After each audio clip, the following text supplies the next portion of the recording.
Arteta! What a strike! What a screamer! Zola! And a fantastic goal! Arsenal back in it! And here's Limpar, lines it up, finds the net. Arsenal in front. It's a bright start for Mkhitaryan, a debut goal for Aubameyang, and a 5-1 victory for Arsenal over Everton, and since then, nothing has happened. This is the Arsenal Vision post-match podcast. My name is Elliot Smith, and you can block me on Twitter at Yankee Gunner. Yeah, I mean, it was just a brilliant, brilliant day at the Emirates. It was so good, we'll cover it again. I know we already did one podcast on it, but there hasn't been any football to cover since... Wait, I'm getting something. Oh, no, there was a derby. Yeah. All right, well, I guess we'll talk about that instead. It's a 1-0 defeat. A 1-0 defeat that at the end felt like a 1-1 draw that slipped through our fingers in a game that could have been 3-4, 5, 6-0. So a weird one. A good first half, maybe good is overstating it. Certainly a disastrous second half, and then a disappointing final 5 minutes. A lot to unpack, a lot of decisions by the manager, a lot of performances worth getting into. And we will do that with Tim. He's on Twitter at Stillberto. Hello, Tim. Hello. Paul's on Twitter at Pausing in My Pants. Hey, Pause. Woohoo. Yeah, I guess. And then Clive's on Twitter at ClivePAFC. Hello, Clive. Hello. Yeah, so I guess, Tim, just to delay having to talk about the football and issues surrounding the club generally, let's talk about the match day itself. It's a unique match because it's the first derby, away derby, so to speak, at Wembley, a place we've been very happy going to, that you've had some great days out in the last few seasons, and it must have been different. So both in terms of the getting in and out of the stadium experience and the atmosphere inside, how would you say this differed from the old days at Shite Hart Lane? Yeah, it was really different. So beforehand, it was just really different because going to Wembley, a ground I'm very, very familiar with, very recently as well, thankfully. It was just very, very weird going there as an away fan in February when it's dark and cold and raining and you can't wear your colours, which is, in stark contrast to the days out we've had at Wembley recently. Going to a ground that you're familiar with in totally different circumstances is very, very odd, actually, and not really kind of knowing the lie of the land, but not for a game like this, because for an away North London derby, you have your escape route planned and you have your routines planned so that you run into as few Tottenham fans as you can possibly manage, but that's much more difficult in like a big cavernous stadium like Wembley that's really in the middle of nowhere and there's 90,000 people there, compared to like White Hart Lane, which is in the middle of a load of houses and on a big high road, very, very urban stadium. So that was very strange, kind of going somewhere really familiar but in a really unfamiliar scenario, but also kind of inside. It wasn't like, needless to say, it wasn't like White Hart Lane at all. Like White Hart Lane, it's really on top. They're quite steep stands, but they're really on top of the pitch at White Hart Lane.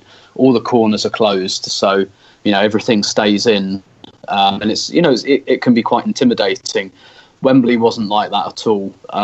It was, particularly in the first half, it was really, really quiet. It was really quiet inside. It felt, not like a friendly so much, but it felt very, very diluted. And, the Arsenal fans, there was a song that went up in the first half, Tottenham Hotspur, twice as many fans and you still don't sing, which went up for most of the first half. It was really, really quiet.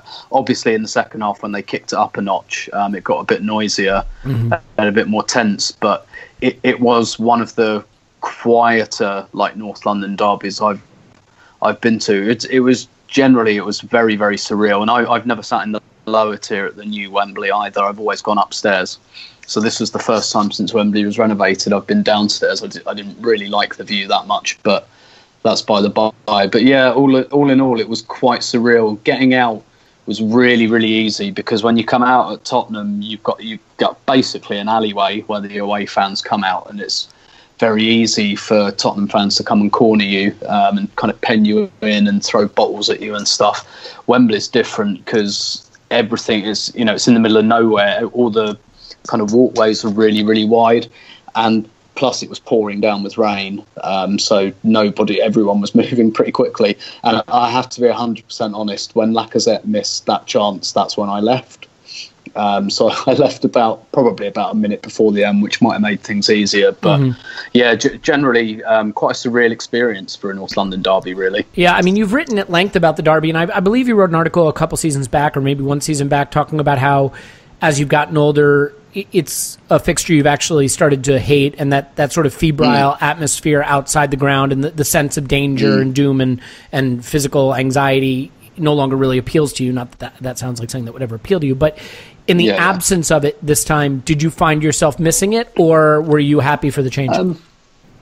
I was probably slightly happy for the change. It was just really weird because I didn't know what to expect. Usually like White Hart Lane, you've got all your routes planned and your routines planned. For here, it was like we don't know what's happening when we get out. We'd heard conflicting reports about the Arsenal fans getting kept in afterwards, and then it was like no, there won't be. It's the first away derby I've ever been to and not seen any trouble whatsoever.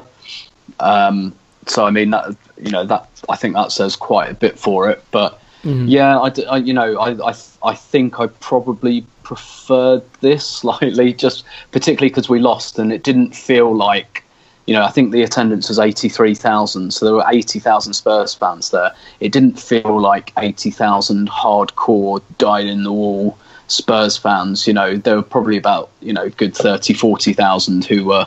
This made their weekend, but I kind of got the impression you could tell that the atmosphere had been diluted, by people who, I can get a ticket for a North London derby. Finally, I might see what this is all about. And, if not neutrals, but, people who don't like live and die by this football match.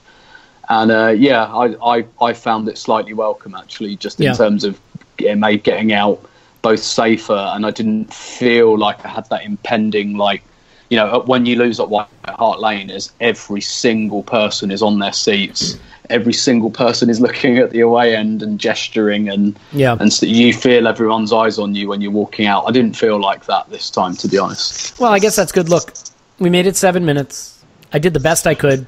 We got to talk about the football. I'm really sorry. I mean, that was all I could think to fill time with. So, Tim, we really appreciate your sacrifice taking one for the team there. But, Clive, I'll come to you next, and then, Paul, I'll give you the layup softball team positive Gooner question that'll let you cover all the silver linings to the cloud. But perfect. Yeah, there you go. Clive, we started, in my opinion, in what looked like a 4-1-4-1, but my opinion is worth, barely the oxygen that's used to produce it. So I want to get your opinion of how we set up, who we put out there, and why we didn't do exactly what we did in the reverse fixture when we beat them 2-0 at home. I don't know why we didn't play like we did in the home game, because in the home game we were very aggressive, we were very forceful, we took the game away from them, we made them feel uncomfortable, we moved the ball quickly, and we executed with a 1-2 punch, and that left them bereft of any sort of creativity to come back, right? So that was the home game. So I was really hopeful we'd have a similar game plan. I was really hopeful that we would cover the pitch in the same way.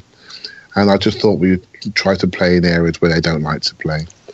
But what we did was we went 4-1-4-1 out of possession. I totally agree, Elliot. That's the way we went. And so in my mind, we played the Chelsea away game plan. And the Chelsea away game plan had Iwobi, Welbeck, I think Lacazette played up front. Sanchez and Ozil were tucked away in the stands or not available. And we had a very workmanlike team, and we put in a very workmanlike performance. This time we tried a similar game plan with Aubameyang, Mkhitaryan and Ozil playing. And in my opinion, they weren't quite as hard-working off the ball, not quite as focused defensively, and nor would we expect them to be. But more importantly, they were slightly inefficient when we had the ball.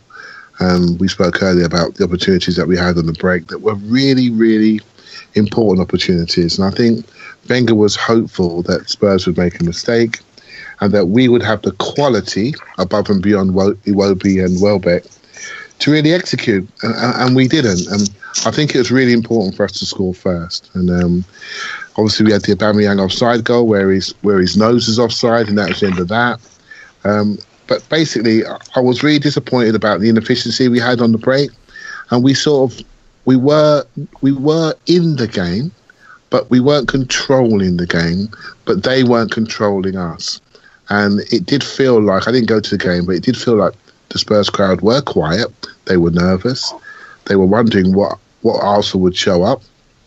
So everyone watched the Everton game and seen us looking more like Arsenal. And I think it made them nervous. And we had the opportunity to really do them in the first 50 minutes. And I felt we didn't quite commit to a more offensive, aggressive game plan.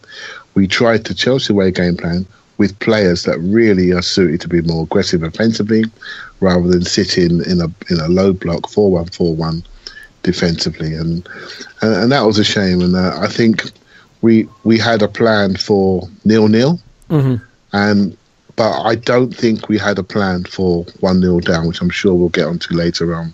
Yeah. We didn't have a plan for the next phase. We just played for a 0-0 draw. And in my mind, without being too damning, given where we are as a club, where we've been over the last 10 years, the resources, the Champions League money, the day we walk out to a pitch with Spurs and play for a draw is a real sad day for me. Yeah, I mean, it certainly looked like that. Now, I will say that we did create some, not chances because we didn't shoot it all in the first half, but chances to create chances, so to speak. The thing that was interesting to me is with Ozil and Mkhitaryan so rooted to their sort of wide positions, I kind of understand the thought process because we were successful at home hitting it into those wide, long balls wide and then, trying to get it up the pitch that way and avoid their press. But we just didn't seem to utilize that strategy to the best possible effect. And Paul, what I think is a great opportunity for you to discuss is what went right in the first half. I mean, to me, I actually thought the level of play overall in the first half was just kind of poor. I mean, they created one pretty clear chance, the Kane header that he headed over when he probably should have done better. What I noticed, though, in the first half is that we were sloppy with the ball that could have led to a chance, and they were sloppy with the ball in the final third when we weren't putting them under enough pressure. And we didn't get that right in the second half, and they did, is essentially what I saw being the difference in the game. But as far as what went right for us in the first half, what do you think we did well that at least dramatically was an improvement on what we produced in the second half? Well, I mean, it was clearly the old game of two halves. And I think Wenger had some comments before the game. He talked about it being a big pitch, but I guess he had in mind this isn't your normal NLD away at White Hart Lane, and that changes things. So he saw a very wide pitch to cover and a team that will move the ball very well to stretch you. And I kind of understand why he went with the back four, given that typically, firstly, we haven't exactly been watertight with the back three recently. Secondly, we've typically had Ramsey in the middle to bring his energy and work rate for the two-man midfield. Do you think the absence of Ramsey informed his decision in terms of going with that more like a 4-1-4-1 as opposed to just using the Xhaka-Ramsey partnership and going straight to the back three? Yeah, I don't know. I don't know what you guys think, if there was kind of a clue we were going this way. I guess my guess is he was probably going this way anyway. But if he had been thinking of a back three and he lost Ramsey, that might make him very nervous for the work that group needs to do. Here's why I think he really went this way. He's got Aubameyang and Mkhitaryan joining in the team. He's decided he wants to play them up front because, as we've said, he thinks we'll have some chances to get some goals on a big pitch and get the first goal, and that's clearly the plan. And those guys haven't played in a 3-4-3. And what's more, he wants the support behind them so that we're not just kind of popping the ball out with the long diagonal, trying to hit Mkhitaryan on the break kind of thing. We're actually giving them some support from midfield. And to me, it was very much a three-man midfield. Yes, in possession, El Neni was a little deeper. But basically, we had three men to cover three men. And that's why I think the quality felt a little low in the first half, because we were basically cancelling each other out, and it worked. But the problem with the second half, as we saw against Liverpool, with the Liverpool Spurs game, and this second half, is their energy levels were significantly higher after the break. Their fitness model, as I think we've heard, and I read some article recently that was very good on it. This is the second half of the season is when their fitness model is built for, and the second half of the game, and you could see that utterly against Liverpool. And if you watch this game, if you go back and just watch the first 5 minutes of the second half, you see two different energy levels. Suddenly Dembele is coming to life. Suddenly Jack is jogging, kind of pacing himself for 45 minutes. But they're playing like they only have 5 minutes to win the game or 10 minutes to win the game from the second half. Just different intensity levels. Dembele runs that midfield for leading up to that goal. He bossed it for most of the game. I felt we didn't have anyone who could match his physicality on the ball. I mean, he looked to me the exact kind of midfielder that we just don't have in the squad and have been desperately crying out for. Yeah, but we did, while I agree he had a great game all the way through, we did pretty much cancel him in the first half. Even Jack matched him kind of physically. You'll see it in the first 10 minutes of the game. He's literally barging into him, bumping into him. Well, he couldn't do that for 90 minutes. And I think that was the big difference between the two halves. We came out pacing ourselves in the second half. I'm sure that wasn't the plan, but that was what was going on.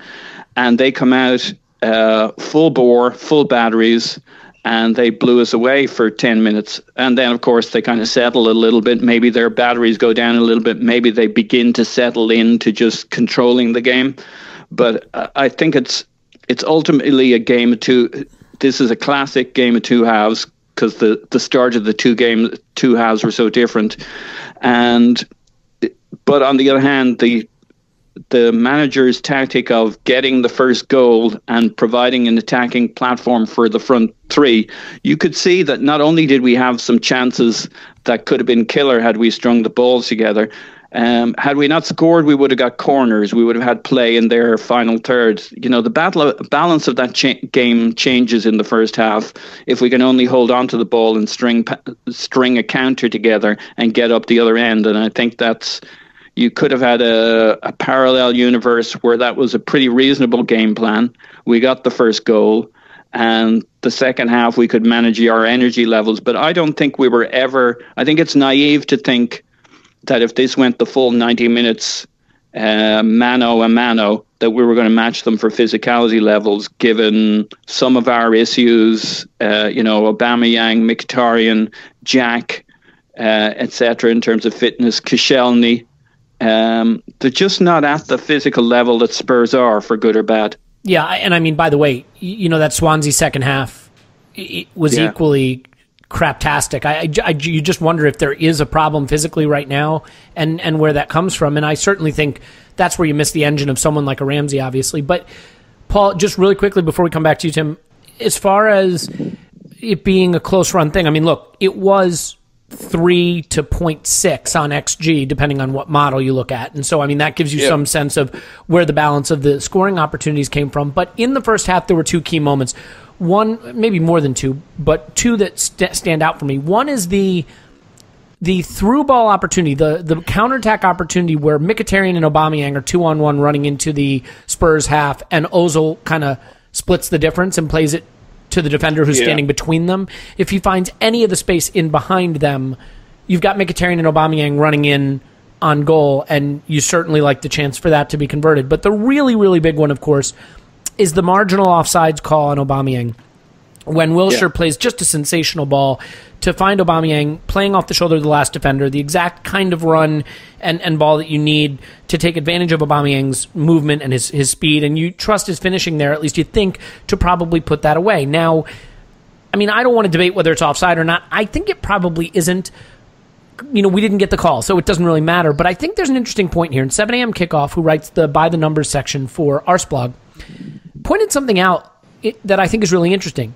Spurs have fallen behind 10 times this season. They've conceded the first goal 10 times. In those games, they have taken 6 points, and they have no wins. Okay? So 6 draws, 4 losses, the 10 times they've conceded the first goal. In these 16 games where they have scored first, they have 46 points and no losses. So scoring first against Spurs is as big a predictor of the outcome of the match as you'll find. And Yeah. the fact that we did not take advantage of our positive play in that half, and indeed maybe we're robbed by the referees. And I know that he just got an offside goal allowed the game before, and I joked, could we give that one back, the fifth goal back against Everton, and have it against Spurs? But it might have changed the game. I mean, for you, were those the two moments where we had the chance, one where we didn't find the quality and one where the referee maybe stole it from us, to have possibly turned this game a different direction? Yeah, I mean, overall, I would have taken that kind of refereeing performance, given what I feared for an NLD. I think he did a very creditable job. But on an offside like that, the whole point is that when you're level, and let's face it, there's no such thing as level, you're a millimetre one way or the other, that the attacker gets the advantage. And that was pretty damn close to level. Now, I never spend too much emotional energy on offsides when they're close, because I just put them down as you win some, you lose some. Unlike a lot of other refereeing decisions, which I could get worked up about. That's just a flip of a coin if it goes for you or against you. But it was critical. And I actually think from our standpoint, there aren't a lot of shots to measure, as you mentioned, but there's a whole bunch of offside. Many of them were our we were mistake. offside 6 times in the match. Fucking Lacazette comes on, and we'll pulls his fucking socks off. Yeah, he comes on with 30 minutes to go. He knows he's only going to get 3 or 4 looks at the goal, and that's literally what he got. And in one of them, he was in his first basic moment in the game. He's bent over, pulling up his socks while standing offside. And he's got the whole fucking midfield ahead of him. All he had to do was time it, and he's off. And, talking about whether his head was in the game, I think we saw a few other moments. We'll come to Lacazette, because I think that's an important section. But I agree. But I would say there were 5 moments where if we'd got our... There's one with Aubameyang late on in the game, 80-something minute, which is as good an opportunity as any, but he is offside, but he's just a fraction offside. If we'd gotten a few of those right, and maybe that's just the synchronicity of having played with each other, this could have been a different game. But, I mean, you can't take anything away from Spurs. They're clearly the stronger team at the moment. Well... Since Scott won't be here, he can't make it today. I'll do the Scott part real quick. Coming from 7 a.m. kickoffs, excellent by the numbers column again. The 6 big chances created by Tottenham were the worst for us this season in terms of big chances allowed. The 9 shots in prime that Tottenham took were the high for them this season and the worst for us this season. So, I mean, when we capitulated, we really capitulated in this one. So, Tim, I mean... We've covered the positives. I mean, do you want to put any kind of last thoughts into how we started the match, how we set up? I don't want to just sort of freeze you out of that, since you got to talk about the thrilling, Wembley experience. So, I mean, anything real quick about the way we started the match or those key moments in the first 45? Yeah, I mean, I think what Arsene Wenger gets angry about is quite revealing, because I think it tells you what was said between him and the players. And the thing that seemed to irk him the most was, that quote, "We missed opportunities on the counter that were not acceptable at this level." And that's unusually strong for him on his own players. And what that tells me is that that's what they've been working on all week, and that was the tenet of the game plan to counter-attack. And to be fair, I thought every time, it didn't happen often enough, every time we were in the last 30 yards of the pitch, I thought we looked dangerous. I thought Tottenham looked open at the back, because, the obvious, they push up on you so hard and so high. But if you break that press, they're in trouble. And the few times we were actually able to manoeuvre the ball into the final third, we looked dangerous every time. Even in the second half, it just happened even less in the second half. And that tells me that was the game plan to counter them. That's what they worked on. And that tells me that Arsene Wenger thinks that that wasn't an incorrect way to go. But he felt that the execution wasn't there. And another fairly revealing quote. I've not seen this myself, but someone tweeted, I think you and me today, Elliot, and said that there was something he said in the post-match conference about, how Tottenham kicked the intensity up in the second half. And he said something like, not all of our players can do that. And I felt that was quite pointed. I didn't hear that. Yeah, and that I mean, that to me, this game to me just shows you that like so many of Arsenal's problems are in midfield in terms of progressing the ball up the pitch, and this to me looked like the first time that Jack Wilshere really looked quite lost. I thought this game was. I thought the level of someone like Dembele, who I completely agree, is I tweeted this about 6 months to a year ago. I said, like, if I could take one player off Tottenham, it would be Dembele, because I think you're right. He's exactly the sort of player we miss. Like, obviously Kane is brilliant, but we've got some good strikers. Ali's a good player, but we've got Ramsey. Like, Dembele just looks like exactly the missing piece of our midfield puzzle, and I thought that Jack wasn't really good enough to take him on at his own game, particularly in the second half, and I felt that was quite pointed, and not just at Jack, because he said we've got some players that can't, and he took El Neni off, and I think the thing is with El Neni, he performs well in his own game, but he doesn't necessarily help the team to play better. So I think that because he's so cautious, Arsenal get pushed back quite easily when El Neni is in midfield. He's almost like the anti-Ramsey, whereas Ramsey's very brave and very bold, high risk, high reward. I'm going to go and stand, in your, like, on the edge of the centre circle, and I'm going to expect the ball and I'm going to push you backwards. El Neni's like the polar opposite. He ends up basically on the edge of the area, which, I'm not criticising him for that per se. But yeah, I mean, to me, once Tottenham kicked up that intensity, we just weren't able to cope. And the amount of times I was just doing my nut in that first 15 minutes of the half, where every time there was a throw in, our players went dead. They wanted that 2 to 3 seconds off, and Tottenham weren't giving it to us. They were taking the throw-ins quickly. They were taking the free kicks quickly. And our players they wanted a breather, and Tottenham wouldn't let them have it. And it didn't matter how many times Tottenham did it. Arsenal constantly just went cold as soon as the ball was dead. And with Tottenham, they don't leave the ball dead very long. And it was frustrating. We didn't seem to learn that lesson. But from what Wenger said in the post-match press conference, it's not so much that they didn't learn the lesson; they're just not capable of playing at that intensity. But it's off the ball is our problem everywhere, isn't it, Tim? I mean, I feel like we've been talking about how poor we are off the ball for ages, and I think we might be the worst off the ball team in the league at some level. I mean, you see this stat that we lead the Premier League in goals conceded from errors.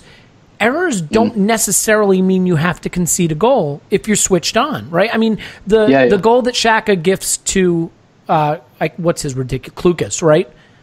That's the one I'm talking about in the Swansea game. Right? I mean, you don't have to give up that goal. Yes, Ozil loses the ball under pressure in our own half, but if Xhaka's switched on, we don't concede there. And I just think there's so many examples of that. The Kane goal is a good goal, and sure, Koscielny maybe should do better, but for me, that is entirely down to allowing a professional footballer 25 yards from your goal to tee up the cross he wants to serve up under no pressure.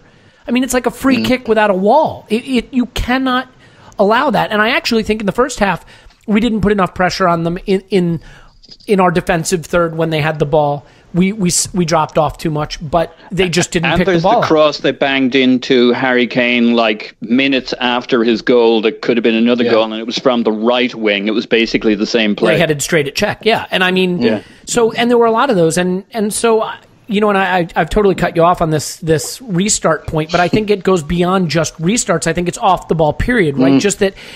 So my question to you, though, is technical skill is down to the individual players. Every single player in football has the capability to be switched on and aware of space. So to you, is that the most pointed example of where the coaching is letting us down? Yeah, definitely, because they don't look prepared, basically, and they constantly look surprised. That was the thing that got me. There was a period where Spurs took like 3 quick free kicks in a row, and the whole thing can't have been more than 2 minutes apart. And then they all stand around looking at each other like, why does this keep happening? And it's like, because it keeps working, that's why. And I get it, right? Spurs have comfortably beaten United, Liverpool and Real Madrid at home when they turn it up like that, they are difficult to live with. I get that. I really get that. But I have an answer for that, though. Stark, though. It was so stark how they were able to up that intensity, and we just could not live with it. I don't think, that Arsenal players are not trying, or I think, they want to do a good job. But the thing is, what Spurs have showed in that second half was almost subconscious, and it just comes from drilling your team again and again and again and again. Quick free kick, quick throw in, pass the ball quickly, press them. Just drilling that message in till it becomes your instinct. And that's what Arsenal players haven't quite got. They've got that, they go out, they maybe have a bit of a plan, they want to do well, but it's not like muscle memory, it's not instinct. It's just, it doesn't feel like they have that. I don't know. They look a bit like me at work in that I want to do a good job, but there are quite a lot of days where I think I'm going to put 80% in today because I can't be asked. Well, yeah, and look, and we all do that, right? But elite level sportsmen shouldn't really be doing that, and to me that just speaks to the preparation. I put in at most 20% into my job at any given time, including this podcast, for what it's worth. But look, I totally agree with you. I just think that, you mentioned teams they've beaten. They're big clubs. And the problem is, right, I think the best way to beat a team like Spurs or Liverpool that have dynamic attackers that are weak at the back from a personnel standpoint and love to press you is to play like a small club, is rope-a-dope. Let them on you, counterattack. Let them on you, counterattack. They can't defend in their half in space, and that's where they're vulnerable. You're not going to play your way through them, and big clubs that want to impose themselves on them play into Spurs' strength. And we, as a big club who have really not a very good midfield, we certainly aren't going to be able to impose ourselves on them. What's scary, Tim, is how far we've fallen, because I remember when we beat Barcelona, that amazing Barcelona team at the Emirates, the night the Emirates was sort of christened, right? What a disciplined off-the-ball performance it was. When we played Barca those multiple times in a row in the CL, I know we lost in one case at the Nou Camp, we lost heavily, but for the most part, we did really well off the ball back then. We could concentrate and focus and kept our shape. And maybe it's just the prize was big enough that we wanted it enough to focus. I don't know, but something has changed.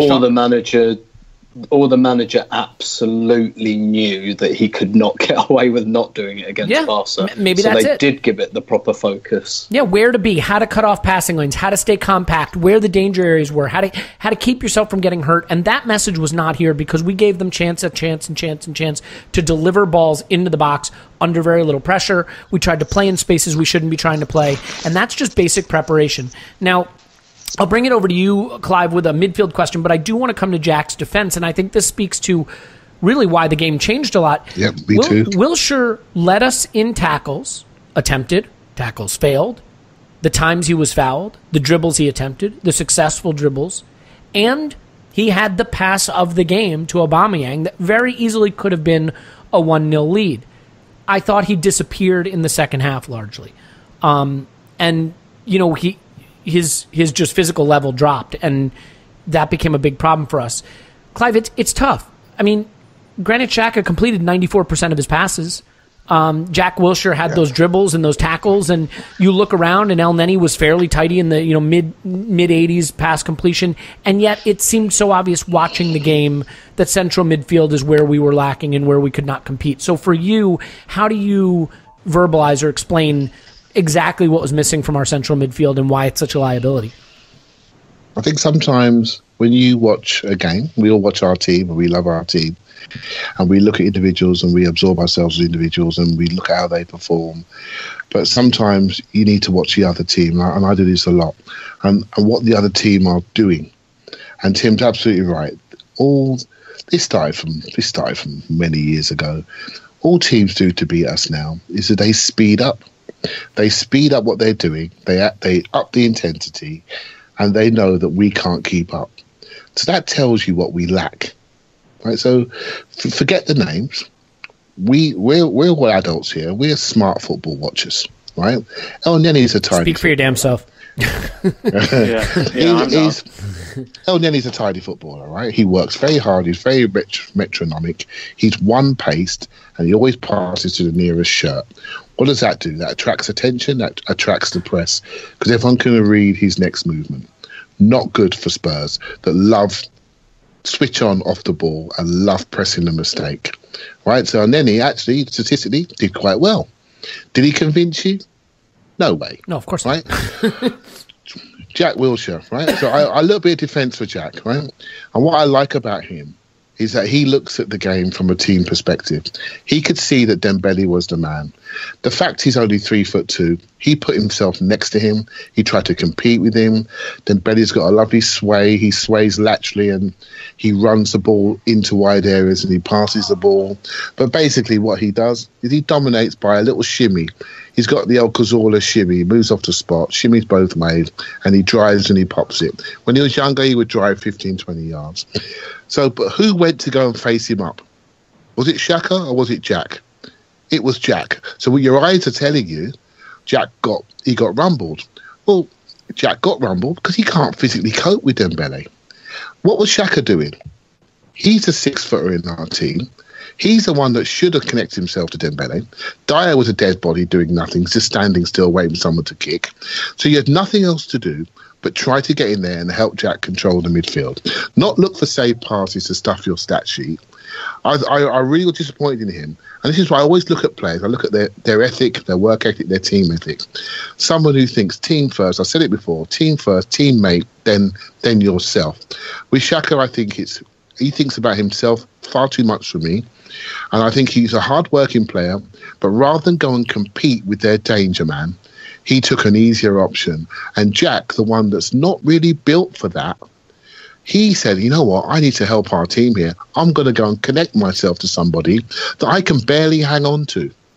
Right? And Xhaka again, tidy player with time, with space, room to get his head up, very good passer, very good distributor, knows what he can do. We all know what he can't do. But let's be honest about this. This is a quality issue.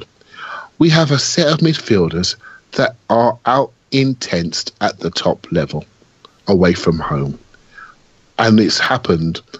Well, we've only won 3 games away from home all season. Is it a physical issue? Is it a technical issue? Is it a coaching issue? I mean, surely this is at not a minimum, coaching. This is a selection issue. This is the player types we have. We have midfield players that can't sprint. Come on, you saw it. Well, none of them. I mean, none of them can run. Yeah. We look slow. We look slow, unathletic. We don't look dynamic. So how do you beat them? By making yourselves dynamic, by doing things faster, by dropping Ali and Eriksen into that space, by pulling the fullbacks higher. Dyer sits there and covers all the mistakes, and he's a rubbish player, but for them he's perfect because he gives them structure, he breaks counter-attacks, and he's an ugly footballer, but he has a specific role, and no one questions his technique because no one's interested in it. He's like a poor defender defending him in front of the back four, but he's very strong and very physical. And so basically we were out-intensed. We were out-intensed about half an hour in that game, and in that half an hour they could have had 4 goals quite easily because we didn't have a plan at 1-0 down. And that was shown by the substitutions, which were shocking. The substitutions they were shocking, they were not planned, they were panicked, they didn't look prepared. We had no in-game scenario for 1-0 down. Yeah. We planned everything for 0-0 and how long we could keep it, and hopefully 1-0 up. But the third scenario, 1-0 down with a 50, I just can't get over the fact that we have higher quality forwards and we had no idea to how to deploy them. And so for me, and I know people like Ramsey, and obviously players that don't play have suddenly become better, and I think Ramsey would have suited that day more than maybe an El Neni, for example, or a Xhaka. I think we definitely missed him. But let's be honest, he's not a sprinter neither. He can be out intense. He's got issues with his physicality. He's got issues with his fitness, and so we need a complete different player type in there to go where the modern game is going. Just look around you. The players that are really dominating the league have technical dynamism or physical dynamism. I'm afraid we are very metronomic and very one pace, and we could be out-intensed And that is the way to beat Arsenal, in the middle third. And I'm afraid one of our centre-backs is just losing his dominance.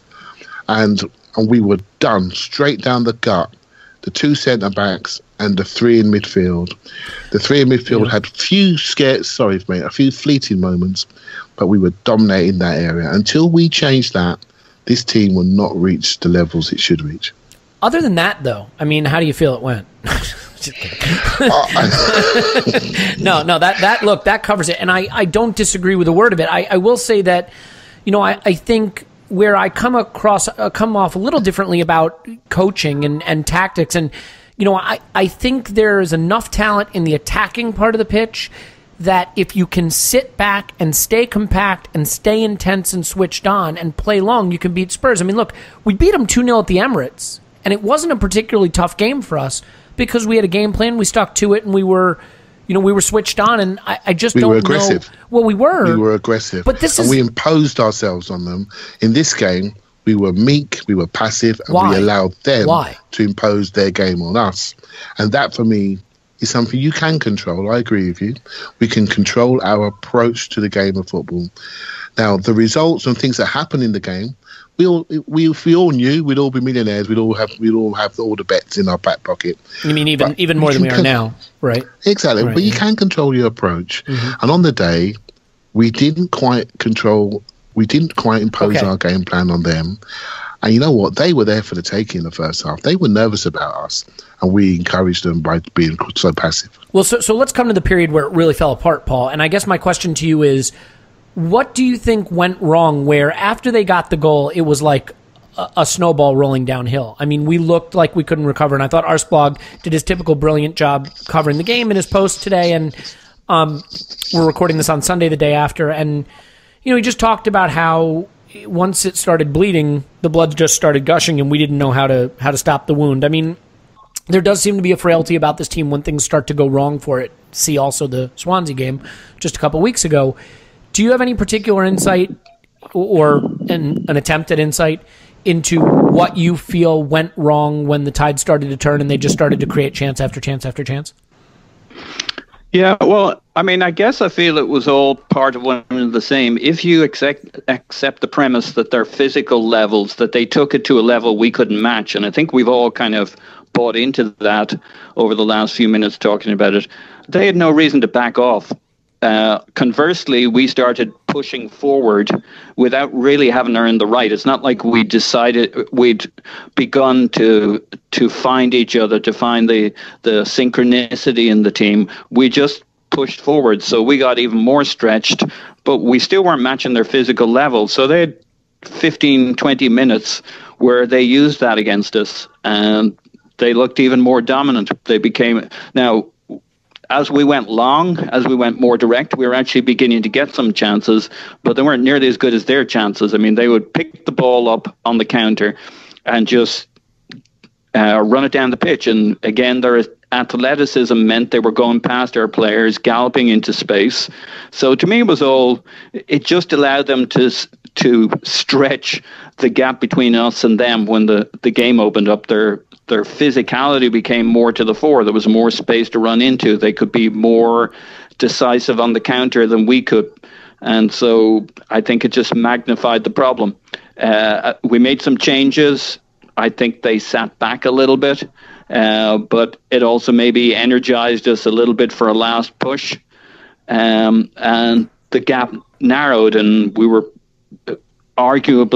in line to maybe pull one back. And as they'd only scored one themselves, this could have gone out 1-1, which would have been very unfair to them. Yeah, we'll definitely come on to the final period. But I mean, in terms of that period where it was all going wrong, one thing that did go right for us, I mean, Cech made a lot of saves, and I have to say, I understand why people are frustrated with him and ready for us to move on, and I think his time is coming to an end. But he has a lot of games like this where he bails us out and makes a bunch of saves over a period where we're just reeling, and I don't know that he gets the credit for the stuff he's doing that saves our ass as much as he gets the blame for the mistakes he makes that cost us, which are not that frequent. Now that's the life of a goalkeeper. I think fully that's really well that. said. Yeah. I think people will many people go away from this game remembering the couple of kind of screw ups where you can see obviously he's a bit rattled confidence wise, but I don't think in general it didn't in this game, and it hasn't in other games affected the quality of the saves he's made in general.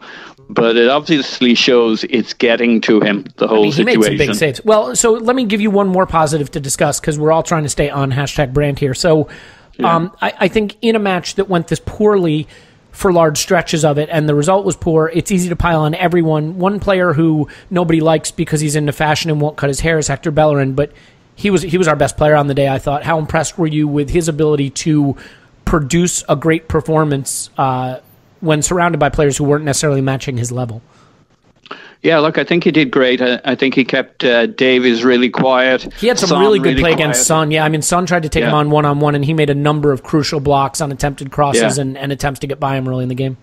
Defensively, it was one of his strongest games, to the point where I think they just concluded they should give up trying to beat us on that side. And he had no help. He was totally isolated on that side. Yeah.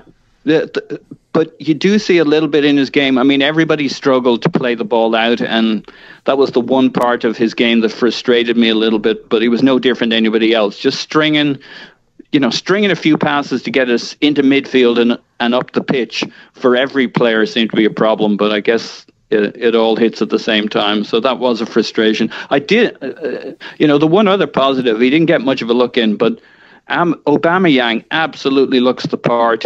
I mean, there are times when he takes that first few strides, he's totally Henry-esque, which, isn't a comparison that's been made a lot, and there's nothing really to base it on so far at Arsenal.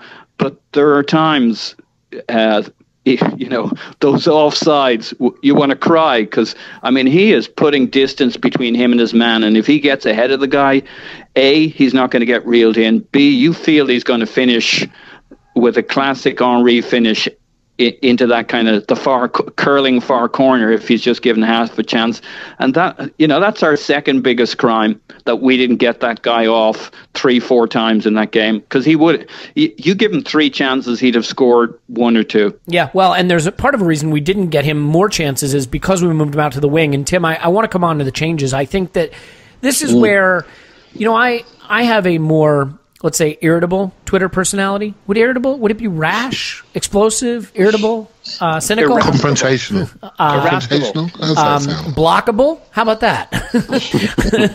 I'm sort of an irritant, I guess you would say, on social media, because it's the stream of consciousness stuff. It's the stuff you find yourself just thinking and then putting out there into the great digital wild. But I think where I really struggled was when he moved Aubameyang out wide to accommodate Lacazette coming on. So just firstly, just the changes in general, how do you feel the manager did with his substitutions and how he deployed them?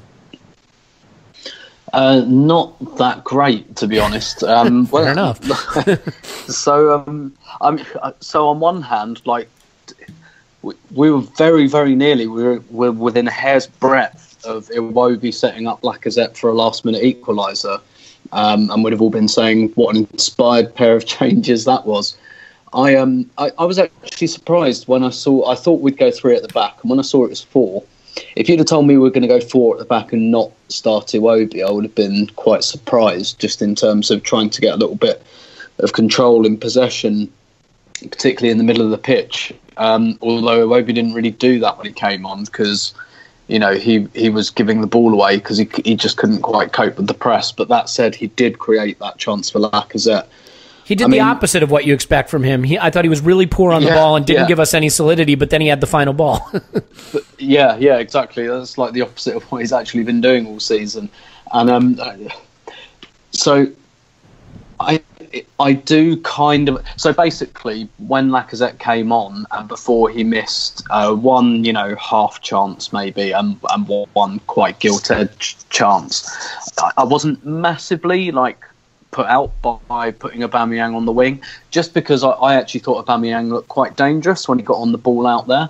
It's not something I think I'd do again, generally speaking. And I just think, if you've got a player who's really low on confidence like Lacazette, like sticking him out on the wing is. I can see why the manager would be reluctant to do that, because that's where you build up players. That's, and if a guy's low on confidence, then you're just going to keep losing the ball. And I think Wenger probably just thought, well, you know what, if he gets through on goal, that's all I want him for, really, because his confidence is so low at the moment. He's probably barely going to be able to.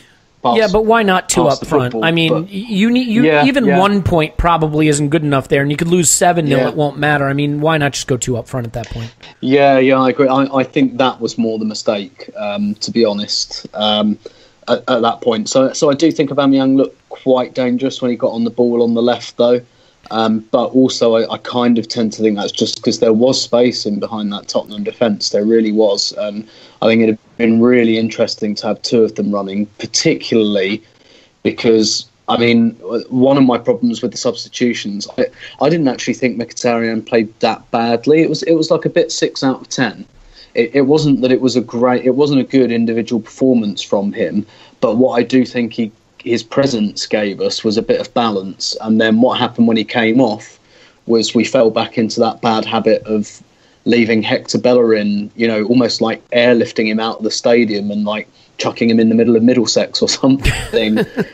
For like, he might as well have been at White Hart Lane at times when he had the ball like so far away with all his teammates. But to be fair to him, he dealt with that pretty well. And like I mean, that's a tough situation. Performer on the day. I do feel like Bellerin winds up in a lot of situations, not just in this game, where he has the ball and the only passes he has to make are Mustafi or a 9 out of 10 degree of difficulty pass. Yeah, and so I think like with basically, I think you're right. I think we should have just gone to up front. Let's just have Lacazette and Aubameyang up front. There were Ozil behind them. Let's not overcomplicate this. Let's make Tottenham worry. We've got, two strikers who like to run in behind, and one of the best, if not the best, playmaker in the world, who's great at finding through balls. And you've got Iwobi and Wilshere behind that as well, kind of buzzing around. And, Wilshere hit a pretty good, I didn't think his performance was particularly great, but he hit that was his ball, wasn't it, for Aubameyang in the first half? And so you've got a few guys there who can slip a through ball. Just put them both up front. I mean, it's not like we were playing Ozil on the left wing, so it's not like we had this like chalk on the boots presence out there that we really needed to replicate. So I do think that was a mistake. I personally wouldn't have put Lacazette out wide, but I tend to agree. I think we should have just put them both up front and gone from there. Yeah, so, let's come on to Lacazette then. So, look, I usually see a player pile on and think, how big a running start can I get before I can jump on top of this pile? But I just don't feel that way in this case. I mean, it seems to me that because he missed a couple of chances, the narrative is he looks totally shot, his confidence is gone. All right, now look, Paul made a great point, and it's a point that I made on Twitter as well. The worst parts of his performance were the needless offsides calls. I mean, where he's looking right down the line, he's in acres of space, and he's just standing a half yard offside. But with respect to those chances, I mean, one is a swiveling volley, and I'm not saying that it's an impossible chance, but the optics of mishitting it make it look worse than it is. That's not a layup, And the other one is a shot from the channel. It is a big chance. Lloris closes the angle well, and he gets his angle wrong just a little bit. Unfortunately, doesn't get it wrong enough, because if he misses a little more to the left, Aubameyang taps it in. But to me, in a game where we basically had no chances and no shots, our chances, this guy comes on the pitch and he gets in positions to score, and he just doesn't finish, and that does happen. Now, look, I'm not saying that makes him amazing. What I'm saying is, do you buy into the narrative that has developed after this game that he's shot, the confidence is gone, he's a ruined player? You could see it from this performance. So I think his confidence is clearly very low, and I don't usually like to go into intangibles, but there are a few examples over the years where, I was by that corner flag, so I actually had a really good view of both of those chances. And it's one of those things that you just can't explain, but when a player's going to miss. And I've seen it a few times, not that often down the years, but there are a few times. Like I remember, like Giroud against Monaco, when he got about his 5th chance, and you're like, he's going to miss this. And I remember a few years ago, Bentner had an absolute nightmare against Burnley and missed about 3 or 4 chances. I do remember and that. Then one, yes.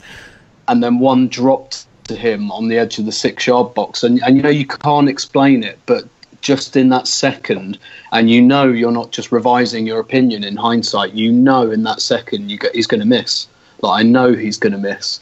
And I definitely felt that with the volley, and like you said, that's not an easy chance. That is a chance I expect him to do much better with. Not necessarily score, but make the goalkeeper work there. I mean, Kane had a similar volley that, and Kane's the best striker in the history of humanity, and he hit it straight at Cech. And granted, that's a much better contact. Yeah. He hit it sweetly. I'm just saying, it's not a gimme. Yeah, no, exactly. And I think, I think if Lacazette does that, I don't think anyone has any big problem. But I can't explain. I was absolutely in line with him when it dropped to him, and the second it dropped to him, I was just like, this is going. Maybe it was his stance or something, but I was like, this is not. I thought he would completely miss it. I was just like, yeah, and so no credit for the being the guy that got into scoring positions when no one else had done that all day. Not on the first one, because it was an absolute peach of a ball and he was just standing there and it came to him. The second one, yes, but I think with the second one, I think his confidence is low anyway, and then he makes a real mess of that volley. And I think this kind of just goes back to what Clive's been saying for a few weeks. That Lacazette, he's not a killer, and we've talked about this a little bit. That you look at not every top level striker, but most top level strikers have a bit of the rascal about them, and I think Aubameyang has that. Henry could be a real prick. Nicolas Anelka, Adebayor, Van Persie, Jamie Vardy, Luis Suarez, like these guys, and Alexis as well. Like, they're bastards, really, but that's why they don't have that self-doubt, and this is why. This is why quite a lot of sometimes quite stupid people get into power. Mentioning no particular current examples I can think of, because like stupid people don't doubt themselves, whereas clever people do. And like with strikers, it's not quite the same. Like, you have to be a bit of a bastard, I think, or at least be a little bit away with the fairies. A bit like Theo Walcott was. So Theo Walcott was like a nice boy, but I don't think he thought about his mistakes too much. It was because he lives in Theo world. He was just barely in contact with reality at any given moment. Yeah. It's like, I put that one wide, but TJ and his adventures will turn out differently next week. And I think Clive's quite right. I just don't think Lacazette is that guy, because even on the rare occasions that someone like an Ian Wright or a Van Persie goes 4 or 5 games without a goal, they don't have that kind of, oh my god, he looks like he has the weight of the world on his shoulders, and Lacazette, he really does. He really looks like at the moment that he just has the absolute weight of the world on his shoulders. He looks like he's low on confidence, all of which I understand, but it does just make me think that Lacazette is basically a good striker, but not potentially a great one. We've got to get him going. Giroud. I mean, look, if we're going to win the Europa League, which is just about the only thing that matters anymore, unless you're going to really get your blood pumping over a Carabao Cup win, which I will. I'm not above that. But, we need him. So would you start playing 2 up front? Would you start playing him with Aubameyang? Would you do anything in your power to get him pumping again, because we need him for however long our Europa League challenge is going to last? Well, I said I don't know how much difference this kind of thing makes. So I think I said on the last pod, we talked about how does Lacazette feel seeing all of this fuss about Aubameyang, and I was quite surprised that Arsenal.com hadn't done like a couple of puff pieces about how good and important Lacazette is. I mean, I don't know the guy, so I don't know what makes him tick. But what is clear is that Wenger has got one hell of a man management situation on his hands here. I don't know how he's going to do it. I don't know whether it's just stick him up front with Aubameyang and try and get him going, whether it's pouring honey in his ear, whether it's the carrot, whether it's the stick. I don't know what it is, but he needs to do something, and it's going to take all of his kind of know-how to manage this situation, because Lacazette looks completely down in the dumps for whatever reason that is. And you're right, he's still a crucial player for us this season. And like you say, you might argue he's the most crucial player at the moment, given that, you know, he ostensibly holds the key to our Europa League hopes, which is a far more viable way back into the Champions League than the Premier League is at the moment. So I don't know what it's going to take, but it's got to be something. And, you know, Lacazette, he scored against Palace the other week, and it doesn't seem to have done anything for him. I don't know. Does he need a big goal? Does he just need to feel a bit more important? Is there something that we just don't know about? You know, we don't know what goes on in these players' lives. It is a long time since he's had any good service, though, isn't it? Well, when you think back to games. Yeah, I mean, he had service in this game. Yeah. I mean, here, Clive, real quick. I mean, any kind of counter argument there on Lacazette, or thoughts on how we managed to get him going again?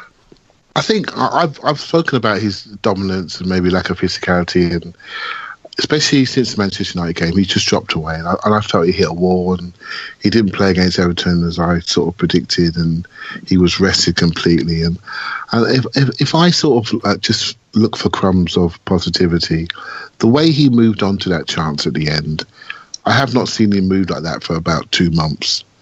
Right, and I felt he had a bit more explosion back. He was rested. I mean, I just felt he had a bit more explosion back. I felt he moved on to that with real intensity. It actually surprised me he caught that pass. It surprised me he got onto it, because he hasn't been getting onto these things for a while. And he hasn't looked like finishing. I know exactly what Tim's talking about. You just got no confidence in him to execute. I totally agree on the high volley. It was a little bit. I think if that goes in, I'll be surprised. On the second one, the way he moved on to it, I was encouraged. And I think there's a positive in there somewhere if we can get around him. So if you've got a player like that, and we've all given us our psychological profile of him, the first thing you do is say, okay, rather than isolate him, just play him up front with someone else. Just give him bodies around him. Go forward diamond 2, have Ozil in behind him, have 3 behind him in a V, and just create a diamond and have 2 up front. And on that chance, it would have been a square pass, because the forward would have been running from the left wing. It's just simple things like that that really annoy me about the manager not recognising the players it has under his staff. This is an obvious move. I think they could play together. I just think when we're 1-0 down, we should have a game plan, and we should flip to that. And all we had to do in this game was speed up our team, take out the slowest people, start to get some speed onto the pitch, drop that Jack in front of the back 4, Iwobi, Mkhitaryan, Ozil, and 2 up top. Keep your speed, keep your agility, and make Tottenham think, because they are not great at 1-0 and late in games. And I just think it's just a shame. And Lacazette, we've got to stay with him. He is incredibly important to us. And not to mention we spent £55 million on him. Oh, by the way, just 6 months ago. Yeah, and there's some stuff on there. I know we shouldn't talk about it, right? But it's just some terribly cruel stuff that goes from fans to our players. And the way they sort of abuse society, man. I'm not gonna. We don't need to get into it, but I think anyone who thinks that's unique to Arsenal is fooling themselves. I mean, it happens to athletes in every sport and every team. It happens to actors. It happens. I mean, if you are a public-facing person, that stuff is happening to you. It's just reality. Maybe it's my naivety in Clive's world that I wish we would be different as Arsenal people, but we're just not. And it's I can't help but find it disappointing. But hey, we're working on it, Clive. We're working on it. Look, so all right. Well, Paul, here's a question. Let's back up just for a minute before I get to the meta stuff, because I do think there's a couple final questions, just sort of where we stand now and the meta questions. But in terms of system for this game and sort of what we've seen, we started the season committed to the back 3. We were going to play that way. Hell, we signed a left wing back from the Bundesliga team of the season, who we don't think can play fullback. He's a wing back because we're a back 3 team. Even in the Europa League and the Carabao Cup, where we didn't necessarily have the personnel, we stuck with a back 3 because we're a back 3 team. And Arsene wavered, and he went to a back 4, and he played the 4-2-3-1, and then he switched to a back 3 mid-game, and then he played a 4-1-4-1, and then we have gotten to a point now where the official account no longer tweets out the lineups with a picture because they have no fucking idea what these guys are playing. The social media guys like shrug emoji beats the shit out of me. Is there a possibility here that we have run into such a big problem now because not only has there been a decent amount of player turnover, but and look, I will raise my hand and say I've criticized Arsene in the past for being too tactically rigid, but right now is thinking so muddied. Is he scrambling for an answer in so many directions that he has confused even himself and his own team in terms of how we play now? Look, there's a very good case for that, but I'm going to live in that other parallel universe when you're tactically confused, when you're winning, you're a genius. Yeah, that's fair. Flexibility in the 2 ties with Chelsea and won, and he was a genius. El Neni dropping in the 2 centre backs was a master stroke. I think, when we say we started off committed to the 3 at the back, I get that. But I also remember us all having conversations about how we didn't think he'd stick with 3 for the whole season, that he'd start going back to 4 at the back when he was more confident in the team. And when you Aubameyang and Aubameyang and Mkhitaryan, and you want to play them and Ozil, there's a very good chance you'll want to play. He's going to want to play Ramsey. But isn't that just the 3-4-2-1 we were playing, right? I mean, except it's Mkhitaryan and Ozil behind Aubameyang. It's Ramsey and Xhaka in midfield. It's Kolasinac and Bellerin at the wing backs, and it's the 3 center backs that Nacho tucks into. And I mean, I'm not saying that makes us a league champion, but it's the least amount of substantive change to incorporate those pieces. You obviously you can accommodate them in a 3-4-3, but when you get players like that, it's because you're actually planning to play Wenger ball. You get 3 like that. We've had some reasonable success recently with the midfield. I can understand why he wanted to go that way to get the first goal in this game. We talk about the previous game against Spurs has been a masterclass. The first goal is off a corner, if I remember right. Was that Koscielny scored? Or anyway, first goal I think is a cross or a there. As I looked at that game back, what we counter-attacked pretty well.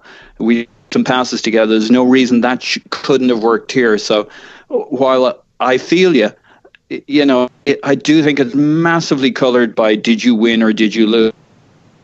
Well, right, but I'm not saying necessarily specific to this game, but more in the context of like, are we running into problems game to game, and in terms of building any form and developing any form in terms of our off the ball play and defensively because we are chopping and changing so much, not in terms of just the people, but where they're positioned on the pitch. Yeah. But I think we've made that transition now, and if you look at what the youth teams are doing, they've switched 3 at the back to 4 at the back. I think we've flipped the switch and we've gone back to 3 at the back once or twice because it works against Chelsea, and we shouldn't confuse ourselves too much.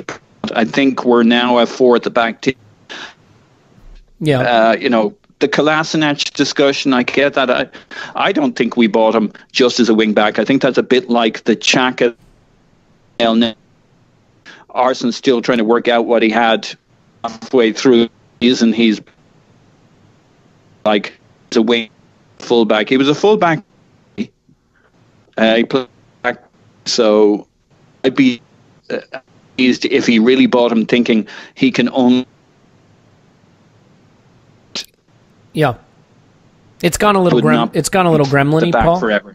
Unfortunately, from an internet standpoint. So the genius of your answer is only being periodically picked up here. So I've been there, Paul. I've been there, mate.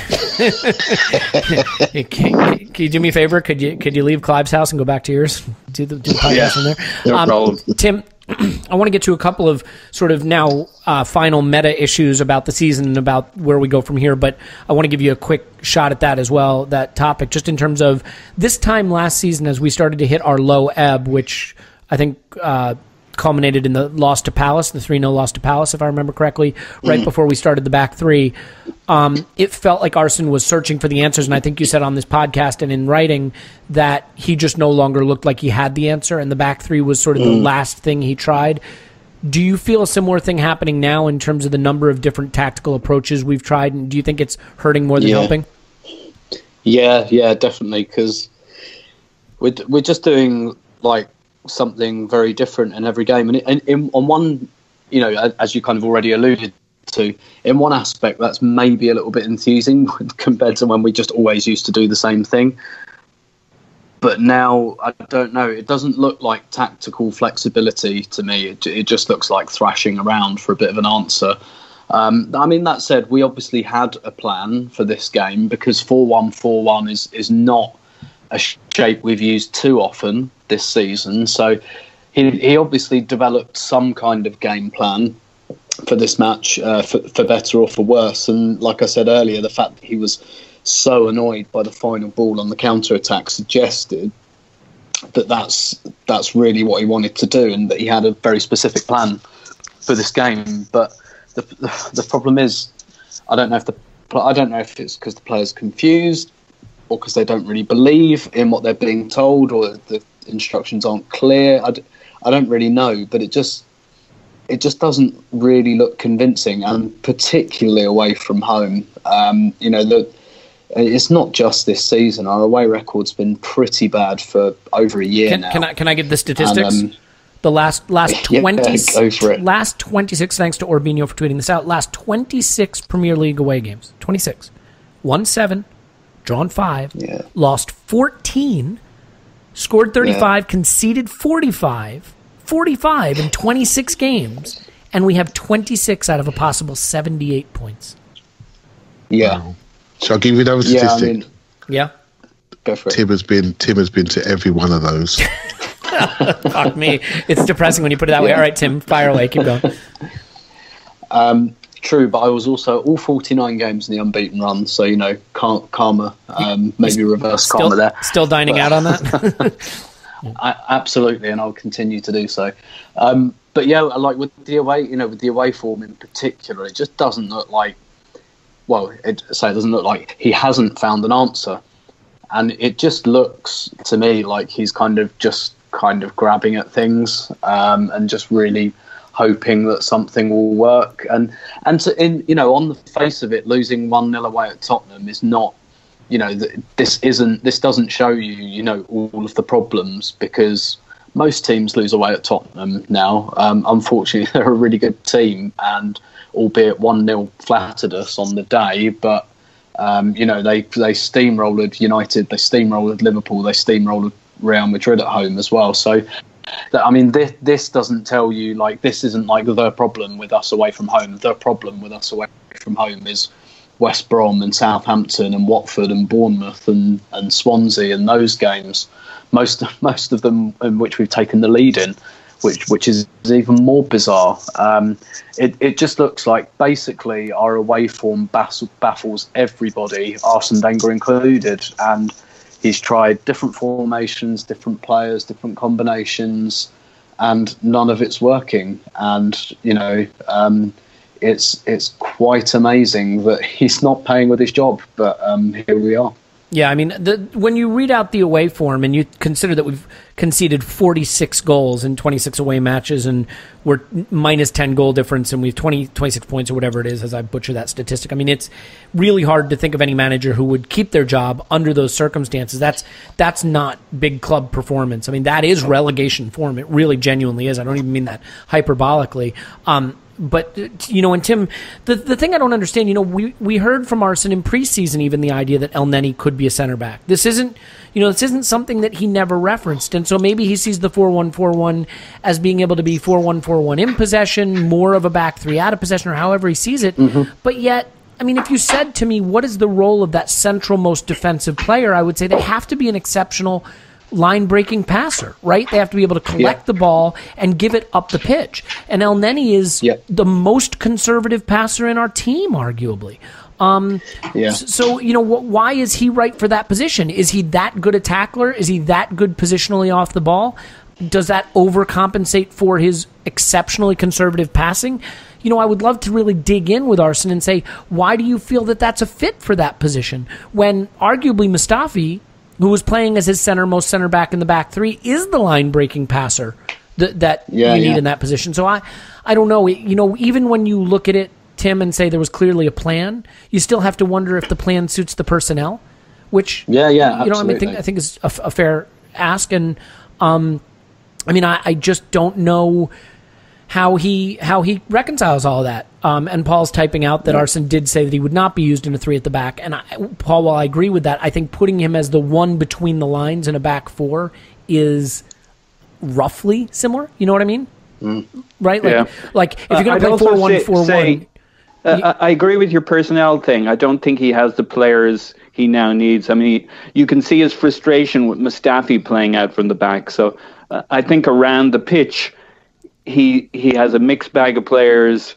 He hasn't, to your point, he hasn't really picked on a way of playing, and he doesn't really have the players for either way of playing. So he's caught between two stools. Yeah, and the players he's brought in, he brought in a Granit Xhaka who doesn't seem to fit the role that he thought he was going to play, and now he's kind of trying to figure out how to deploy him. And he brought in Kolasinac, who I couldn't even remember his name because he's that far from being part of the Arsenal squad at this point. So he has these personnel issues, and he's not solving them the way he maybe needed to. So, Clive, a quick final word about coaching, and then I want to do a quick whip around on all of your thoughts on where the season goes from here, and hopefully be out of here in the next 10 minutes at most. Okay. I just think as a coach, the manager's got a job to do, and top level football. I would agree with that. I think we would all agree with that, Clive. The manager has a job to do. Yes. He has a job to do, right? Top level football is very stressful. It's obviously that our players don't look comfortable away from home at the moment. So it's his job to find a system, to find a way of playing that makes more players feel comfortable than not. And I agree with Tim 100%. It doesn't feel like he's doing something to ease those pressures on individuals. It feels as though he's actually moving things around in a haphazard way that's actually adding stress to people. And I sense a lack of belief in the game plan. For me, the most secure I feel is when we go three at the back away from home. I felt it for a while. Our best run of away results have come with three at the back. The way we were dominated in the air yesterday really concerned me. I would like a lot more physicality away from home. We need to dominate. We need to make people recognise that we won't be dominated. We won't be encouraging teams on. And I just think he's getting away from that. But I think it's something that's ingrained in Arsenal people. We always think about what happens on the ball. Whenever we try to select a player, judge a player, we always think about what they do on the ball, and we need to wake up to the game. The game is two-way, and the game is becoming a lot more about off the ball, and I just don't think we're getting it as a club. And even some of our favourite players, their main strengths are on the ball. Our two superstars versus Everton, who didn't get on the ball yesterday, were not that great yesterday, and it's like we have this a lot, and I think he has to get a system that makes more people feel comfortable. Very simple. Away from home, three at the back, win backs higher. At home, it doesn't matter so much. We've got a lot of confidence at home. We feel emotionally secure. Go four at the back at home. And top six games, I would prefer to have a lot more defensive security in top six games. So I would prefer the three. Because if Arsenal are defensively secure, we do create moments where we can score.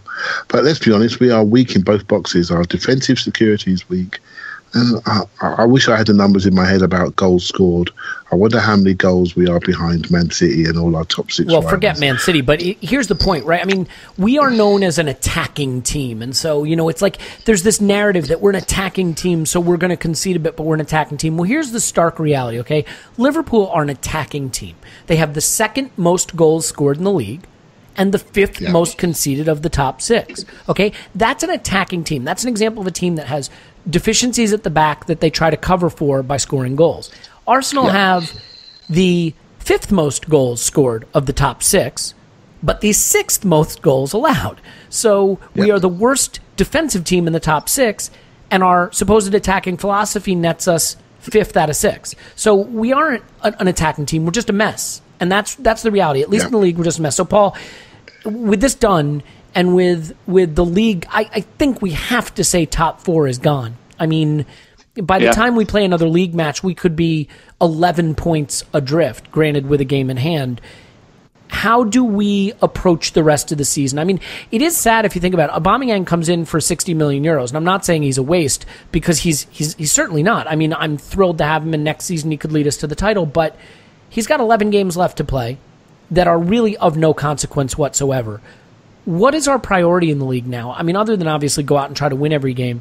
I mean, are we rotating now for the Europa League? Are we trying to work Lacazette back in to get him confident for the Europa League? How would you approach what really is now a tricky run-in in the league because it's kind of going to peter out? Yeah, look, it's a terrible situation. I mean, fucked if I know what the answer is because we're that distance away. The only good point is we're not so far away that it's completely ludicrous, but it's one notch away from completely ludicrous that we would make top 4. So yeah, it's going to be a bit embarrassing for the lads playing for the rest of the season, kind of going through the motions. Aubameyang showing up and our season already being over, kind of thing, which makes each game that little bit hollow. So I think they've got to find a way of talking themselves into the fact that they could still get into the top 4, at least as long as they can string it out among themselves, that's what everybody buys into. I think you raised a good point about if we're going to get Lacazette mentally up to where he needs to be, maybe what we should try and do for the rest of the season is find ways to play 2 up top for a lot of the games and find some formulation that allows them to play together and for Lacazette to get some of the heat back into his game. At least give him starts at home against smaller clubs or something so he can get a goal or two, feel good about himself, you know? Yeah, and I do think there's merit to the idea. It's been a long time since he's had a game where he's got good service. I mean, it is. It's probably as long as the time since he's been on some kind of scoring run. I mean, if you think back through the games, it's not like he had a game where he had lots of chances and didn't score. They're all games we struggled to create. So while he may be a bit down in the dumps at the moment, he is technically a very clean player and a clean finisher. It might be something that resolves itself quickly if he can get some supply, but the idea, if our season comes down to the Carabao Cup, well, he may not be starting for that because we'll need to get Aubameyang playing and doing something meaningful for the club, or he's going to be twiddling his thumbs. So that's basically Lacazette assigned to the Europa League, and we kind of got to get. The only thing about the Europa League is it doesn't. We're going to play a weak team, touch wood, for the next 2 legs, and European football is a little different, and it's a little more measured. So unless we run into Dortmund real quick, we're going to have the kind of game where maybe our midfield isn't overrun and we can start to play some proper football and create chances for Lacazette that he can have a go at. So it might just have a little feel for a couple of rounds here before it gets really serious. Mm-hmm. And he can play himself into some kind of form because where he goes, there go with our season, it seems. Yeah. I mean, unfortunately, that is the case. I mean, so Tim, I want to finish with you with 2 quick questions. I mean, first of all, given our situation in the league, and just to put it in a perspective, we are 5 points back of Chelsea, who play tomorrow. So it could be 8. We are 7 points back of Spurs in 4th. So that, 7.5 if you want to count goal difference. It's essentially an 8-point gap to make it. It's unlikely. We don't play again until March 1st in the league, and that's against Man City. Now, that's at the Emirates, but even a draw there could see us double digits points back of 4th place by the time that game is over. Does the manager have to take Östersunds away this Thursday a lot more seriously than he might have liked, given that we cannot countenance going out of the Europa League at this stage? Yeah, he absolutely does. And actually, I think he would have anyway, just because of the way the calendar works, because we're out the FA Cup. So we've got no game at the weekend. No game between the two legs. It's kind of weird. Yeah. Yeah. And then after the second leg, immediately after the second leg, we've got the Carabao Cup final. So it strikes me that it makes it. I mean, we're at the stage now where we should just be playing our first team anyway. What else are they doing? In the Europa? Yeah, exactly. But also, I think in an ideal world, I think Arsene will put out, his strongest team for the Östersunds first leg, and his hope will be to win it by enough goals that he can perhaps not take the second leg less seriously, but doctor his team selection for the second leg so that we can be ready for the Carabao Cup final. Yeah, I mean, the funny thing is you've got a weird situation in the Carabao Cup final because you got Manchester City, who lead the league, who probably don't have to worry about their midweek match against Arsenal because they've got the league wrapped up, and Arsenal, who play Manchester City, who don't have to worry about their midweek match against City because they're totally out of the top four race. So you'll have two teams that can really afford to focus on the Carabao Cup final, and the only argument is that City, I think, will have Champions League games to worry about, and hopefully we'll have done the business against Östersunds. So the last question I want to ask you, Tim, is a loaded one, and it's simply this. Whenever I have suggested that it's time to replace Arsene Wenger, it has come down to basically the defense being, be careful what you wish for, right? Look at what happened to United after Sir Alex Ferguson, or look at Liverpool and all the years they spent adrift. Arsene Wenger has this team rooted to 6th place. The team behind us is Burnley. Is there some manager we're going to get that's going to have us fall behind Burnley, who are on 35 points or whatever it is? I guess my argument is, have we reached the point, at least with respect to the league, where there is no boogeyman around the corner now if it's not Arsene, that really any change is change that we should embrace and be ready for? Yeah, pretty much. Within like the subset of the top 6 and, all the managers that would be likely to take a top 6 job, yeah. I mean, obviously, Man U went for David Moyes and finished 7th. So, it can get worse, but not much. But I think if you accept that the top 6 is locked and that basically the absolute worst Arsenal can and should be doing is 6 and, cut adrift from the other 5, that's where we are at the moment. It's very much where we're headed. Yeah, because it's not just 6th. It's like we're in our own class in 6th. Yeah, yeah, exactly. We're kind of out on our own in 6th. And then if you take in the sphere of, realistic managers, so obviously if you get like the manager of a League 2 club to come in, then, yeah, we'd probably drop out of the top 6. But, so if we're operating a little bit in the real world and within those confines, then it would be difficult to do a worse job than Arsene Wenger is doing at the moment. It's difficult to imagine anyone would, make our away form any worse. Well, and also, what about within the what about within the context of the fact that the new manager will be operating where there kind of is a director of football, a new chief scout, a more active. Ivan Gazidis, in the sense that he won't be taking over for Arsene Wenger vis-a-vis doing every single thing at the club. Yeah, but also I do think we, and I'm not going into the be careful what you wish for territory, because even if 1% of me felt that Arsene Wenger should stay, we have to broach this at some point anyway. But I think Man U's troubles show you that replacing a legacy manager is not simple. Regardless of how they're performing in this particular time, it makes it slightly easier for them that Arsene Wenger is kind of underperforming, but it's still difficult. It's still, I think, a bit of a shock, and I still think that after it happens that we might be in for a slightly rocky season or two. Unfortunately, that's exactly what we're having at the moment anyway. So, we really should have done this a couple of years ago, and then have those couple of rocky seasons and then kind of get back on track, which is what United seem to be doing. We've already entered that phase where we're trying to spend our way back in with some of the moves we've made in the transfer market. So we've already kind of thrown off the Arsenal, we don't buy them, we make them, fairly kind of slightly supercilious kind of stuff that we've been putting out over the last decade to defend the fact that we weren't really competing. Like we've done away with that pretty sharpish to try and get our way back into the Champions League. So we've already entered.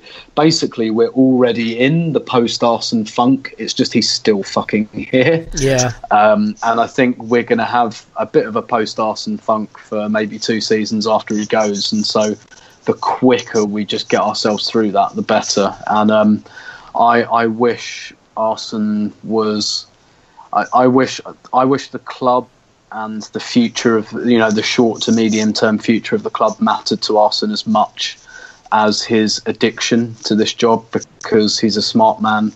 He can't believe that he's doing a good job. He can't actually believe that he can turn this around, and he can't actually believe that he's the best man for the job. But I can't see how he's enjoying this at all. But I think he's just scared of what comes next, and so he's clinging on. And unfortunately, we all have to sit here and wait until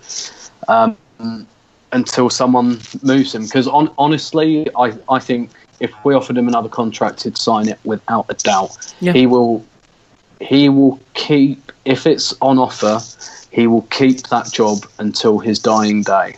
Yeah, I don't disagree with you. And I mean, look, I get that City have all the money in the world and they can buy players we can't get, and I get all of that, and they're running away with the league, but you can't look up at Pep Guardiola and the job he's doing there and not recognize that there's just a different brand of football now that's being taught and being trained and being coached and being played, and he's just not at that level right now. But, if you want, so before we were a bit stagnant. Now it's a really sharp decline. I saw a tweet yesterday that was saying, we thought last season was terrible. This time last season, we were something like 10 points off the top, still in the FA Cup, still in the Champions League, albeit not for much longer, having topped our group. And, now we're out of the Cup, we're in the Europa League, we're 26 points back. This is so we're used to being out of the title race by February. We're out of the top 4 race in February. This is a managed decline. So it's not going well, is what you're saying. Yeah, fair enough. Clive, final thoughts on sort of the next phase and where we are with that. Your big moment, Clive. Don't blow it. Are you there at all? You specifically asked to have a shot at this question, and now you're just going to stonewall me? Is that your point? Is that the joke? Is this are we doing performance art? Sorry, I was on mute. Yeah, so basically... Okay. I was talking away there. Way to get the big moment. I was talking away there and said, don't worry, I won't blow it. Basically, he's already gone.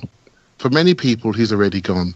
When Fergie left, there was a crescendo moment. He'd overspent on certain players to have his final moment in the sun. He got his stand named after him. And David Gill went at the same time. And Manchester United had to rebuild from within the club and outward. Right, so Fergie's behest, and he got that wrong, and then suddenly they got Mourinho in, and they decided to rebuild in the back room and then go from there. We've already rebuilt in the back room, and many of the fans have already given up on the manager. So I don't think we're going to have a 2-3 year fun.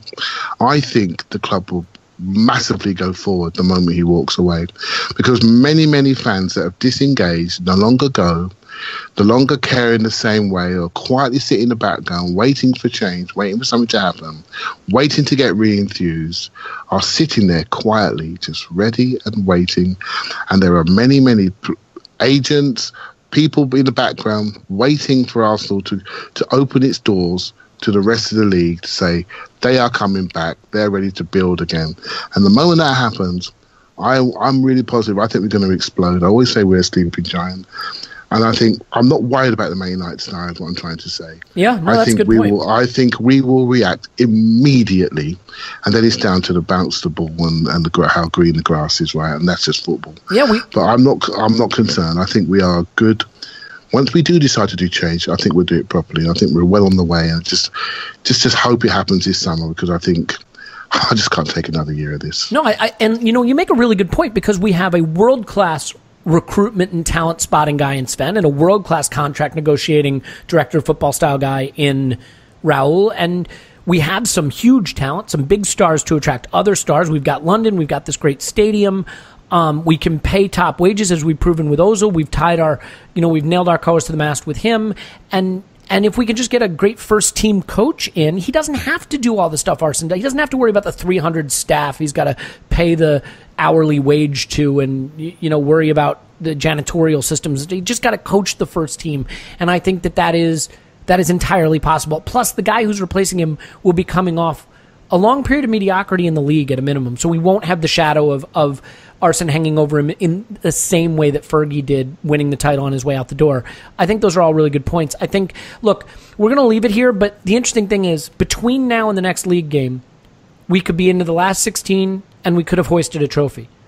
That could totally change the mood around the club and give us a really exciting push towards the end. Alternatively, we could shit the bed like we did against Monaco, get hammered by City, have nothing to play for in the league, and I don't know that Arsene can make it to the end of the season under those circumstances. So I don't think that'll happen, but it'll be very interesting. I think the next 14 days at Arsenal are going to determine a massive amount of what happens for the next 5 months or so and then beyond. So our fingers crossed that it doesn't have to be a low moment till May, because I don't think any of us want to deal with that. In any event, Tim's on Twitter at Stillberto. Thanks, Tim.